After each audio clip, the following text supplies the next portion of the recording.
Yo, what's good, guys? It's your boy Crix209 back at you guys with another video, and today we are going to be going over how to deal with pressure. Now, this is a question that I get a lot in my streams from certain, beginner to intermediate fighters: is how do I deal with an opponent that just wants to stay in my face and pressure me? This is a great question because it's one of the toughest things to deal with in the game, going up against a pressure fighter. So in this video, we're going to be going over some tips that I have for you guys on how best to deal with pressure and to really create some space and get away from a pressure fighter. So with that being said, let's go ahead and jump into the first tip that I have for you guys, and that's to utilize the push animation to create space. So for those of you guys that have never seen the push animation, I'm going to go ahead and show you guys, and it's this animation right here. And this is done by holding your high block and inputting your lead uppercut button. It's going to give you this push animation, and it's going to create that little bit of space right there to give you a little bit of breathing room to either back up if you're in space right here, or to major lunge if you're up against a cage. So I'm going to go ahead and show you guys what it does up against a cage, how much room it really gives you. So see, it gives you just enough room to either minor step and be able to circle your way out of there, or you can major lunge and also circle your way out of there. It's a very, very good tool to utilize if you're being pressured. So the second tip that I have for you guys is to utilize the body teeps. Body teep kicks are very important.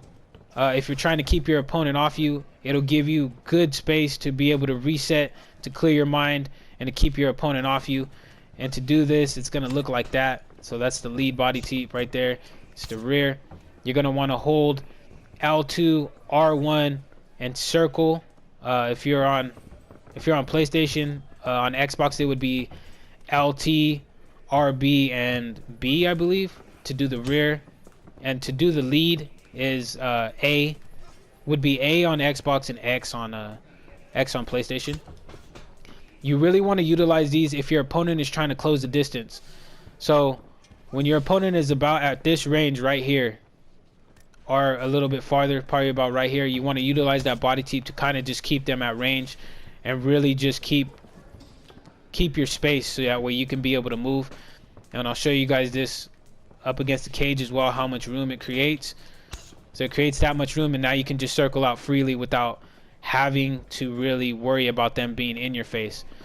Now what you want to watch out for here as a little bonus tip for you guys is when you do utilize that body teep kick. So we're gonna go ahead and do it. You want to watch for them throwing a head kick. So if you're circling out, watch for the head kicks, because that's the optimal range to really get caught with a head kick straight. So you want to be aware of that as you're circling out. So for the third tip that I can give you guys, it is to utilize the clinch to stop your opponent from just standing in your face. So I went over this a little bit in the clinch video. Is you want to utilize the clinch to reverse position. So as you can see, you can move your opponent around, right? You can move your opponent around, and this is good for being able to change position here up against the cage, first of all. So as you can see, my back's up against the cage. I just got Petr Yan in the clinch. I'm going to turn him, put him on the cage, and then I can release, and I'm free to back up and circle and utilize as much movement as I want. So utilizing the clinch can be a great tool to combat pressure fighters, as well as just getting some room as on top of that. And you can also utilize the clinch if you're in the middle right here to get takedowns, right? How many times have we seen people get slammed in the side saddle? You can take your opponent down, you can trip them, get their minds working, and really make them hesitant about wanting to stay in your face. Because I can tell you that 95% of the community does not want to get clinch spammed. I can tell you that straight off the rip. I don't know how many people I've heard complain about the clinch spam. So utilize the clinch when you are in the pocket, but you want to be careful with just going clinch heavy, because if you get caught with a strike while you're trying to clinch, there's a high chance that you might get rocked. So definitely utilize this, but try to get the timing on it, so that way you're not going to get countered trying to go for a clinch. So the next tip that I have for you guys is to utilize front kicks on opponents trying to close the distance. So this is one that I honestly use a lot. If you watch my streams, I catch a lot of people with front kicks as they're trying to close the distance. So we're gonna go ahead and have Petr Yan throw a jab straight here. As you can see, I'm catching him at an optimal range, and it's giving me this hit reaction right here. This is what you want to do if you have the timing on your opponent's range, is utilize the front kicks to get really good damage off. And sometimes, even if you're lucky, you might get a flash KO. But most of the time, if your opponent is low on their stamina and they're inputting that jab straight to move into the pocket, you're gonna get a rock, and then it changes the whole landscape of the fight. So definitely utilizing front kicks can be a really big tool to combating pressure.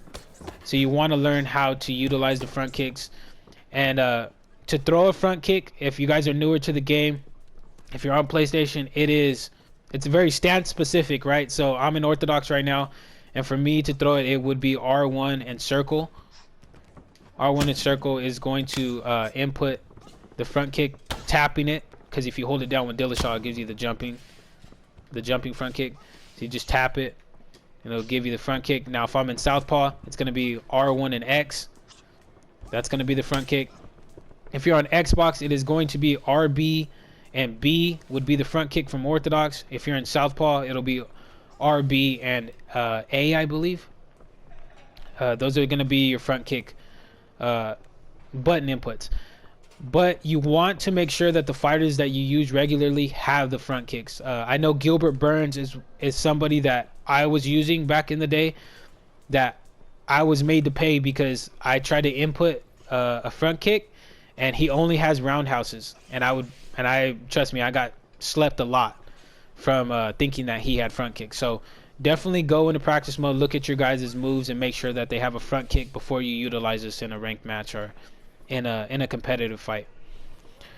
So the last tip that I have to give you guys, and it is the 5th tip of the video, is to earn respect in the pocket. Now I've went over this also a little bit in my pocket fighting video. You want to earn respect in this pocket. That'll be the thing that discourages opponents from pressuring you, is if you have a good pocket fighting game.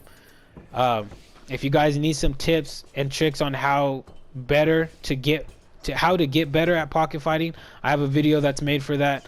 Go ahead and go check that out. It's also on my channel, but we're gonna cover a little bit of it here. You want to have good combinations here. You want to have at least a good 3-piece combination that you can throw at any given moment to stun your opponent. You want to have good slips in the pocket as well. If you have all of these things, or if you just have one of these things, it'll make your opponent think about pressuring you. They'll second guess it if you're able to get a rock off, or if you're able to slip counter them with the pull elbows, or a slip off, you slip their jab straight. It's going to make them think twice about wanting to pressure you. So having a good pocket game and earning respect inside the pocket will go a long ways in helping you guys deal with pressure. So alright guys, those are the 5 tips that I have for you guys on how I deal with pressure. Let me know in the comment section if this video helped you guys out, or if you guys were able to implement this into your game, as well as any more tip videos that you guys would like for me to make. I love making these videos for you guys. I love seeing the community grow and become better players. So hopefully this video helped you guys out. If it did help you guys out and you guys enjoyed this video, make sure to hit that subscribe button. I do make tip videos as well as fighter showcases, and I'm going to be breaking down a fight here pretty soon that I did. So be on the lookout for those videos as well. But alright guys, until the next video, take it easy, stay safe, and thank you guys for stopping.